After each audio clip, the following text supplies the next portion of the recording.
வணக்கம். இன்றைய முக்கிய செய்திகள். நேற்று ராணிப்பேட்டை மாவட்டம் ஷோலிங்கர் அடுத்து கோழிப்பாக்கம் கிராமத்தில் சுமார் 40 ஆண்டுகளுக்கும் மேலாக மயான பாதை கேட்டு அரசுக்கு ஊர் பொதுமக்கள் கோரிக்கை வைத்திருந்தனர். இந்நிலையில் மயான சாலை அமைக்க 20,50,000 ரூபாய் நிதியை அரசு ஒதுக்கீடு செய்தது. அதனைத் தொடர்ந்து மயானத்திற்கு சிமெண்ட் சாலை அமைக்கும் பணிக்கான பூமி பூஜை நடைபெற்றது. இந்த நிகழ்ச்சிக்கு ஏரிப்பாசன தலைவர் கே. மன்னார் முன்னிலை வகித்தார். இந்த நிகழ்ச்சிக்கு சிறப்பு அழைப்பாளர்களாக ஊராட்சி மன்ற தலைவர் எம். கார்த்திக், பெற்றோர் ஆசிரியர் கழக தலைவரும் முன்னாள் கிழக்கு ஒன்றிய திமுக செயலாளருமான இ. செல்வம் ஆகியோர் கலந்து கொண்டு மயானத்திற்கு சிமெண்ட் சாலை அமைக்கும் பணிக்கான பூமி பூஜையை செய்து பணியை துவக்கி வைத்தனர். மேலும் பொதுமக்களுக்கும் உள்ளாட்சி பிரதிநிதிகளுக்கும் இனிப்பு வழங்கினார்கள்.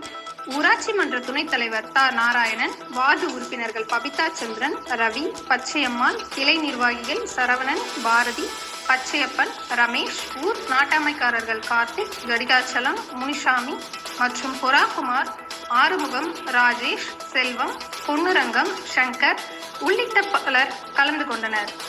முன்னதாக 40 ஆண்டுகள் கோரிக்கை நிறைவேற்றி தந்த அரசுக்கு ஊர் பொதுமக்கள் நன்றி தெரிவித்தனர். புறா உள்ளூர் செய்திகளுக்காக கோழிப்பாக்கம் உஷா கோபால்.